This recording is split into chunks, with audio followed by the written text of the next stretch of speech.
vais te partager un moment de ma vie où j'ai cru que j'allais tout arrêter. Tu connais ce genre de moment peut-être où tu te sens vidé, avec aucune énergie, où tu es complètement paumé, où tu te demandes si tu es vraiment fait pour ça, où tu te dis pourquoi j'y arrive pas, tout se bloque, pourquoi c'est si dur pour moi. Eh ben sache que je l'ai bien traversé.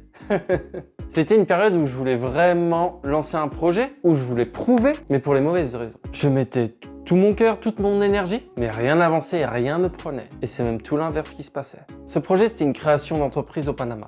J'avais 23 ans, c'était en 2015. Et voilà que je me dis, allez, c'est parti, je vais conquérir le Panama. Allons-y. Et je me souviens d'un soir où une personne m'avait donné un gros contact pour le continent asiatique, un gros contact pour la clientèle asiatique. Et j'ai emmené cette personne toute une journée. Pour moi, c'était une opportunité de dingue. Et sache qu'à la fin de cette journée, là que ma voiture, mon véhicule me lâche. Alors déjà que j'avais galéré des mois et des mois avant avec plein de merde, et là, mon véhicule me lâche avec la personne la plus importante que je pouvais avoir. Et au milieu d'un ghetto, à Colón exactement, au Panama. Et là, qu'est-ce que j'ai fait? Tout simplement, j'ai dit à la personne, je vais vous payer un taxi et vous ramener à Panama City. Et moi, de mon côté, ça a été la fin. Mais vraiment, ça a été le point final. Tout s'est effondré, je n'avais plus rien. C'est que je n'avais plus rien matériellement, mais intérieurement, j'avais plus rien aussi.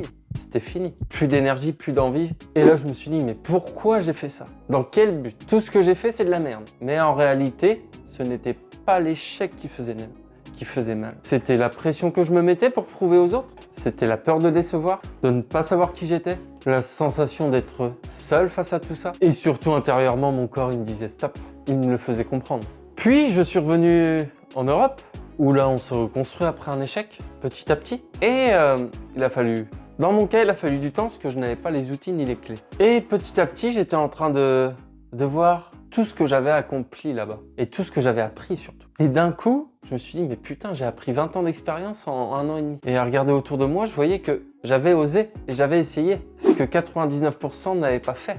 Alors oui, il y a eu des critiques, des jugements, mais ça fait partie du jeu. Et il y a des bonnes critiques de temps en temps. Et c'est celle-ci qu'il faut prendre en compte. Et je me suis rendu compte que j'étais pas nul, que tout simplement je manquais d'expérience, de calibrage, de sens à ma vie à ce moment-là, de savoir pourquoi je faisais les choses. Dans quel but? Est-ce que c'était pour me satisfaire intérieurement ou pour satisfaire les autres autour de moi? Cet échec, il ne m'a pas détruit, il m'a construit. Et c'est même un gros plus aujourd'hui. La preuve, je m'en sers comme levier pour en parler aux autres. Car j'ai de la matière dans ce domaine, de faire des erreurs et d'échouer. Et ça n'a pas de prix, c'est d'une valeur inestimable. Il m'a appris d'arrêter de me juger trop rapidement, à avancer à mon rythme, ne pas franchir les étapes, de ne pas les brûler. Il m'a appris à écouter mon corps, mon intuition, mes ressentis. Et ça, c'est d'une puissance énorme.